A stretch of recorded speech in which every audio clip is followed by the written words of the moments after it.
ही काम देते आहे आणि त्यांचं देखील जीवन मी बदलते आहे। आणि त्या दिवशी आम्ही ठरवलं, माननीय मुख्यमंत्र्यांच्या नेतृत्वामध्ये आम्ही ठरवलं की आता 11 लाख नाही, पहिल्या टप्प्यामध्ये महाराष्ट्रात 25 लाख लखपती दीदी करू आणि त्यानंतर 1 कोटी लखपती दीदी या महाराष्ट्रामध्ये करू।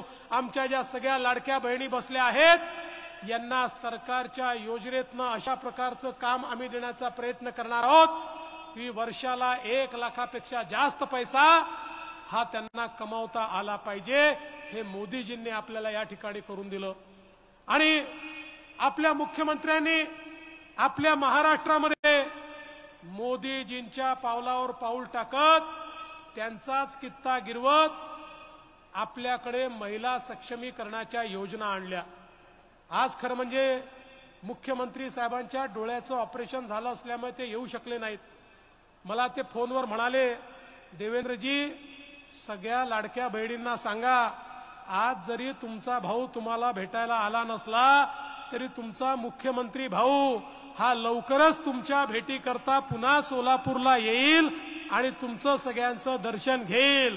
त्यामुळे सगळ्या बहिणींचा आशीर्वाद, मी तुमचा सगळ्यांचा आशीर्वाद आणि तुमचं सगळ्यांचं प्रेम हे या ठिकाणून घेऊन जातो आणि थेट वर्षावर जाऊन मुख्यमंत्र्यांच्या सुपूर्द करतो की मुख्यमंत्री महोदय, तुमच्या सगळ्या बहिणींनी तुम्हाला आशीर्वाद आणि प्रेम दिलेलं आहे, हे त्यांच्या वतीनं मी तुम्हाला सुपूर्द करतो आहे।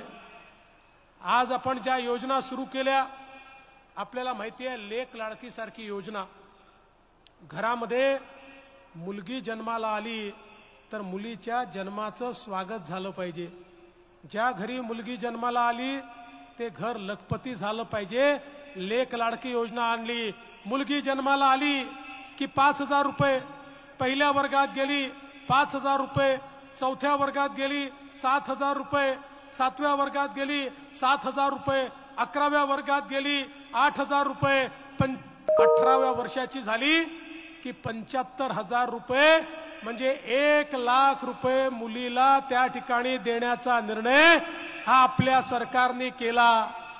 आता बहिणींनो, घरी जर मुलगी जन्माला आली तर लक्ष्मी आली आहे म्हणा, कारण ती जन्माला आल्याबरोबर तुमच्या घराला लखपती बनवणार आहे। 1 लाख रुपये तुमच्या घराला ती मुलगी देणार आहे। त्यामुळे मुलीच्या जन्माचं स्वागतच झालं पाहिजे। आज आपल्याला कल्पना आहे, आपल्या सरकारने निर्णय केला, मुलींना उच्च शिक्षणामध्ये 100% फी माफ आपण केली। मुख्यमंत्र्यांनी अतिशय संवेदनशीलतेने हा निर्णय केला।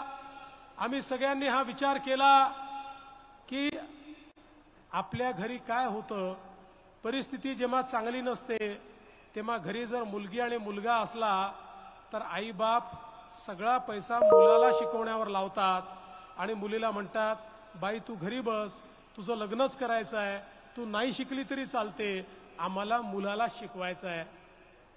आम्ही ठरवलं की आता आमच्या सगळ्या या आई बापांना, आमच्या बहीण भावांना आम्ही सांगणार आहोत की तुमच्या मुलीला सांगा, जरी तुम्हाला शिकवण्याची आर्थिक ऐपत आमची नसली तरी तुमचे मामा मुंबईमध्ये बसलेले आहेत, मंत्रालयात बसले आहेत, ते मामा तुमची फी भरतील, आता चिंता करू नका। बहिणींनो, आता मुलीची उच्च शिक्षणाची फी 1 लाख असू द्या, 2 लाख असू द्या, 3 लाख असू द्या, सगळीच्या सगळी फी राज्य सरकारच्या माध्यमातून आम्ही त्या ठिकाणी भरणार आहोत। त्यामुळे आता मुलींच्या शिक्षणाची चिंता करू नका। मी पण एका मुलीचा बाप आहे, तुम्हाला प्रामाणिकपणे सांगतो, मुलगी शिकली तर ती मुलगी आई बापाची जास्त काळजी घेते, मुलगी मोठी झाली तर मरतपर्यंत आई बापाची काळजी घेते।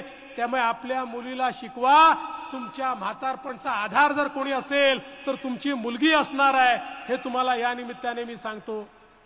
यासोबत आपण निर्णय केला, आमच्या महिलांना एसटी मध्ये 50% सूट आपण दिली। एसटीचं तिकीट महिला असली तर 50%च लागतं। हा निर्णय घेतल्यानंतर एसटीचे लोक आमच्याकडे आले, म्हणाले, हो असा निर्णय तुम्ही करतात आमची एसटी डबघाईला येईल, आमची एसटी नुकसानीत जाईल. मुख्यमंत्र्यांनी आम्ही सगळ्यांनी त्यांना सांगितलं काळजी करू नका, तुमच्या एसटीला आम्ही डबघाईला येऊ देणार नाही, आम्ही पैसे देऊ, आम्ही तुम्हाला मदत करू. 1 महिन्यापूर्वी ते सगळे आले, आम्हाला म्हणाले साहेब ही जी महिलांना 50% तिकिटाची योजना आहे काही झालं तरी बंद करू नका. अरे म्हटलं तुम्ही तर रडत आले होते मागच्या वेळी. म्हणाले नाही, या योजनेमुळे इतक्या महिला प्रवास करायला लागल्या की तोट्यात असलेली आमची एसटी फायद्यामध्ये आली, त्यामुळे आता ही योजना तुम्ही त्या ठिकाणी परमनंट चालू ठेवा. मग मी थोडी माहिती काढली, माझ्या लक्षात आलं आजकाल आमच्या बहिणी आमच्या भाऊजींना म्हणतात तुम्ही घरी बसा, तालुक्याला जिल्ह्याला मी जाते, तुम्ही गेले तिकीट दुप्पट लागतं, तुम्ही गेले की पान तंबाखू खर्रा काय काय खाता, व्यसन करता, पैसा बुडवता, मी गेली तर अर्ध्याच पैशामध्ये सगळं करून येते, घरचे पैसे वापस घेऊन येते. त्यामुळे भाऊजीला घरी बसून आता आमची बहीणच निघालेली आहे. हे आमच्या एसटीच्या माध्यमातून झालेलं आपल्याला पाहायला मिळतं आहे. आणि त्यासोबत लाडकी बहीण योजना सुरू केली.